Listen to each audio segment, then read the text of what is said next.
So it's beautiful to have the energy of this grand water trine to move us into December, because December has a different energy, because all of our personal planets will be coming into square with the nodes, square with Saturn, square with Neptune, right?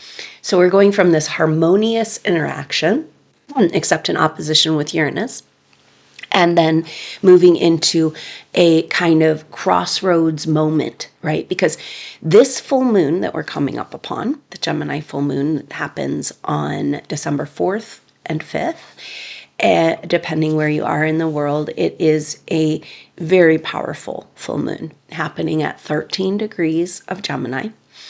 And so this is very powerful. So the nodes of the moon are just points out in space, right? But they're very powerful around destiny poles. You know, it's almost like if we look at Jupiter and Saturn as the old king, new king, like old wisdom, new wisdom, like interaction of knowledge and wisdom and structures and ideas and expansions, then we can look at the nodes as the pole, right? And the north node is the pull of destiny forward. The south node is what is holding you back karmically from the past, you know?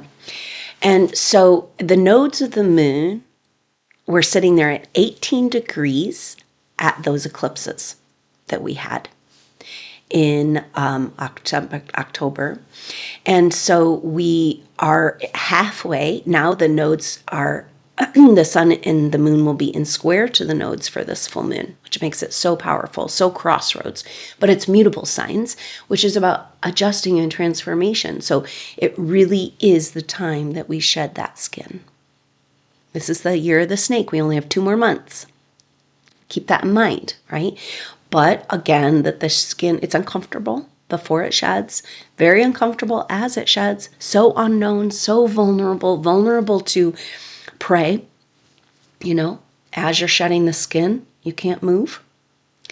And after you shed the skin, you can't move. You're too vulnerable and you just kind of need to lay in the sun and hope nobody comes to feed on you. And yet we've got this massive bloom. It's like this picture of landing this New Jerusalem, the city of light, to fuse into this earth, right? And in order to do that, we have to bring it through the lower astral plane. And the lower astral plane is blooming with all kinds of the scariest demons and monsters, except for that none of that shit's real, right?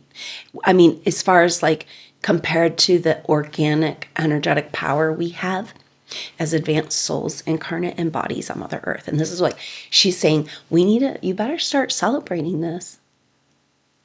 If you are my child and you've been here since the beginning, you have no idea what this means to embody, she says. She's like, you better start enjoying this miracle of being conscious as a steward of Mother Earth, because that means your body is her body. Her body is awakening, and it's the most glorious, beautiful, energetic field, but only if we reach out and say hello. And have gratitude and reciprocity. And, you know, it's like, but what would it look like if we lived our lives? It's like, oh my God, awakening? Oh, facing all this dark truth, going through the breakdown of all the structures, the deep, dark nights of the soul, you know, all of that.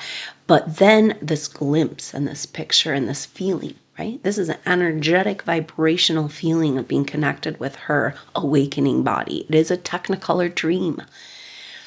And it is available to us, you know, when we can come back across the great divide and forge a connection back with her, you know. But in this glimpse of this plasma train, you know, of reality moving through not time and space, but reality, like a whole different way of operating.